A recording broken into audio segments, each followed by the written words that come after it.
Hi, how are you? My name is Susan Mwangi. Please subscribe to my YouTube channel, Susan Mwangi 254. Today I want us to talk about adverse childhood experiences that end up affecting us for the rest of our lives. If you're not able to understand what they are and how exactly you need to ensure that they do not affect you in your adulthood. So at once in a while, I'll use a bit of Swahili as we're discussing this because it may make a lot of sense to some people. You hear some people say, damu yangu na yeye hazisikizani, or as in my blood and their blood does not connect.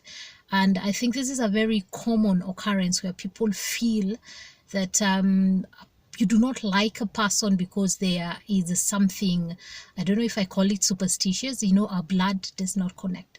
But the reality is at times the person that you're feeling that you're not getting along or you're not connecting might have some features of a person who might have caused you some pain when you were growing up or when you were a child.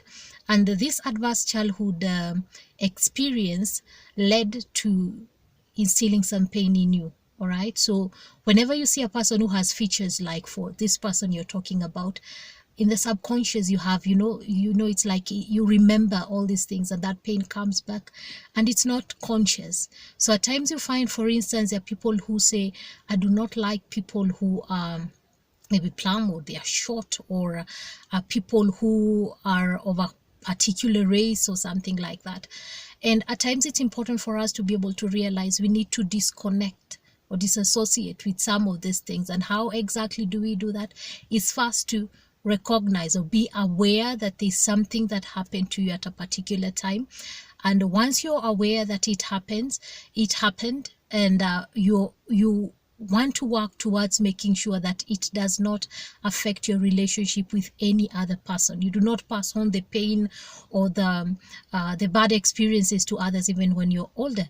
And at times you find that these things affect us at the workplace, at times even maybe in our relationships, such that there's someone who is really interested in you, there's an employer that, or a head of department or a staff that you really need to be working with, but because they remind you of a person that maybe instilled some pain in you when you were younger, you end up not exploring the relationship the best way forward, or making it positive.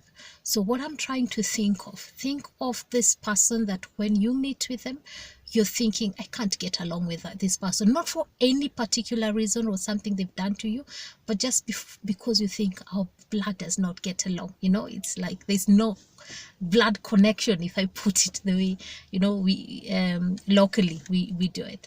So try to think, is there something that happened to you when you were younger? And what exactly was it? Who is it that led to this? First, be aware. And then once you're aware, confront it. How do you confront it? Either address it like real, as in with the person, if it is possible.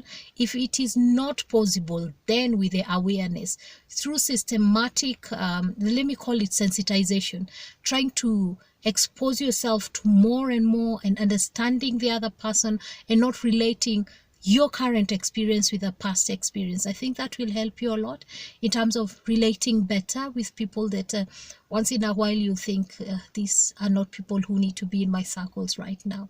So it is important for you to understand at times we carry some of adverse childhood experiences in our adulthood, and they may be a deterrent to our growth, deterrent to us having a better relationship with everyone.